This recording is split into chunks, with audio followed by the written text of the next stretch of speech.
What's good, Wizards fans? I'm not gonna say all we do is win, win, win, no matter what, but great game, great game. 2-game winning streak. You know, we beat the Pistons, who are a terrible team. We beat the Pacers, who are actually a playoff team. I'm not gonna say actually a playoff team, but they're a playoff team in the East. So we took advantage of that.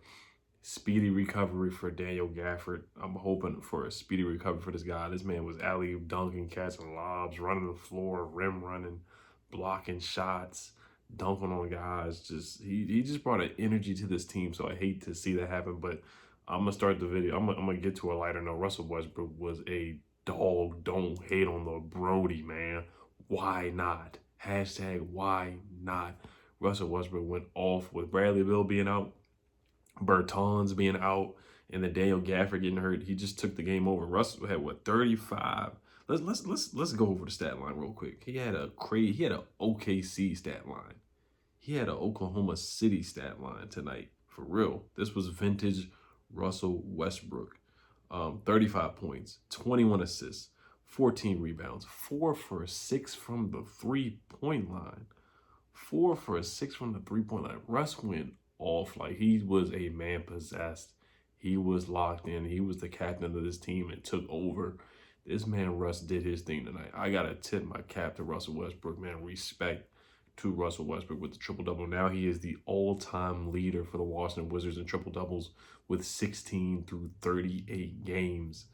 Like, wow. That's crazy. Through 38 games, he has 16. But that's what he does. That's what he does. Sometimes he does stat pad, I'm not gonna lie. But when he's a walking triple-double, that's what he is. He's automatically getting a triple-double when he's on the floor. Just how explosive he is, the tenacity, the aggressiveness, the competitiveness he plays with, and the leadership that he's displaying this year has been incredible. It's been contagious to the players, getting guys better, getting guys involved, getting Alex Len easy dunks, getting Gafford easy dunks, getting Robin Lopez easy layups when he does actually make them.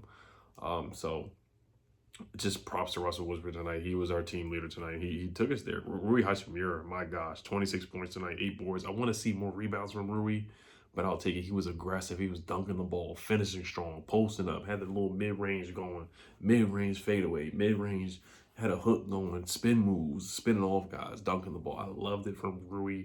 That's what I want to see from Rui. He has to be aggressive like that every night, whether Bradley Beal's playing or not. He has to be aggressive like that every night. Rui should be a 20-8 guy, or maybe even a 20-10 guy, honestly, if he plays aggressive and puts his head down and gets to the cup hard. And his mid-range shot, he should be at least a double-double every night. Seriously, he really should be. Like, you know, people comparing to Kawhi Leonard. He should be doing the same, that mid-range game, finishing around the rim. He's got the hops, he's got the bounce, he's got the athleticism.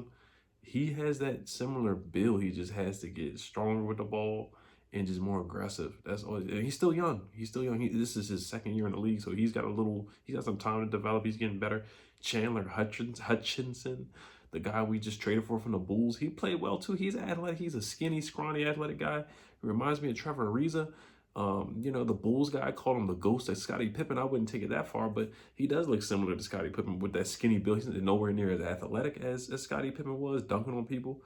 But Chandler Hutchinson looked good, and he played defense. He's got a long wingspan. He's like 6'6".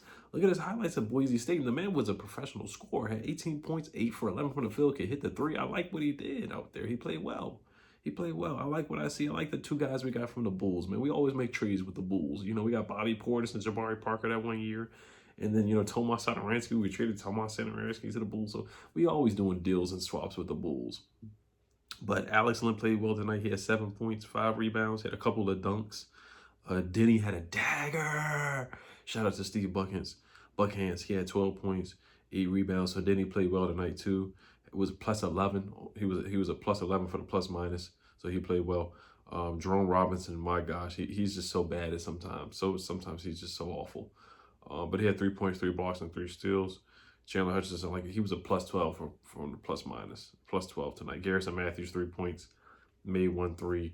Robin Lopez had 2 points, didn't really do much tonight. He traveled and missed a layup as well.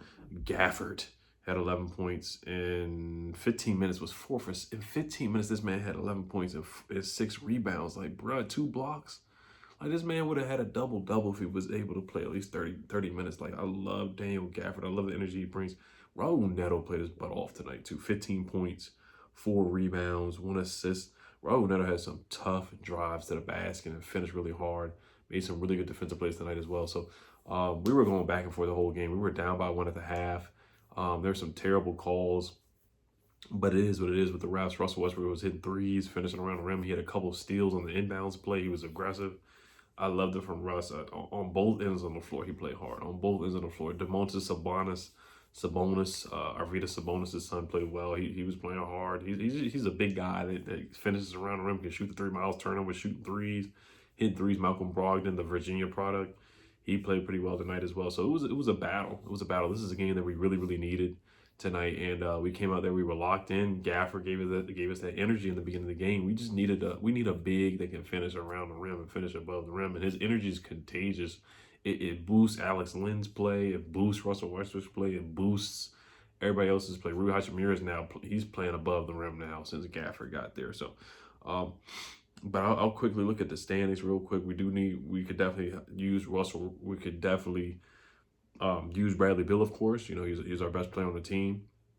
But when Russell Westbrook plays like that, he's the best player on the team, honestly. If Russ plays like that every night, he's the best player on the team. I can't ever lie about that. Like, if he puts up 35, 21 assists, and 14 boards, he's the best player on the team. I'm not gonna lie. But right now, if you look at the standings, we are 17-28.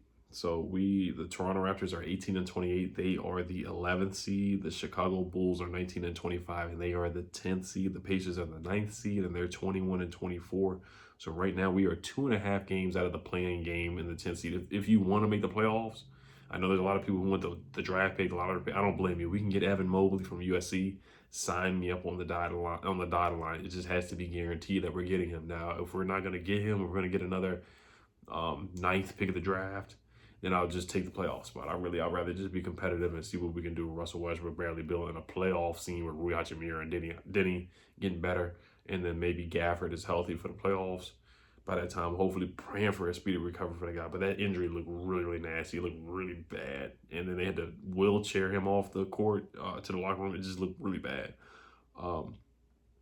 But yeah, Russell Westbrook played his butt off. Like I said, we're 2.5 games out of the 10th seed. We play the Hornets tomorrow night, so we do have a back-to-back. I don't know if Bradley Beal's going to play tomorrow. I know Russ is going to play tomorrow. Remember, the Hornets, LaMelo Ball is out for the year. So, I mean, we can beat the Hornets. The Hornets are 23-22. They're the 4th seed in the East. This is how terrible the East is. The 4th seed is 23-22. You only have one more win than you have losses, and you're going to have a home game in the playoffs. That's how bad the East is. That's just how sorry the East is. So this is the softer part of the schedule, so we have to take advantage of it. We play the Hornets next tomorrow night, and then we play the Pistons again on April 1st, which I think is Friday, if I'm not mistaken. So then we play the Mavericks, who are a beatable team, and then we play the Raptors, who are 18-28. We're 17-28. So all these games are winnable. Then we play the Magic, who are 15-31. And they just traded away Vucevic. They traded away Evan Fournier. So if you look at the schedule for the next few games, they're all winnable games. So they're all winnable games. Got to take advantage of it. Got to take advantage of the opportunity. We had a tough schedule after the All-Star break. We played the Bucks back to back. We got our butts kicked, and then we played another good team. We got our butts kicked. So the schedule coming up is the softer part of the schedule. So guys, I'm hoping the Wizards lock in.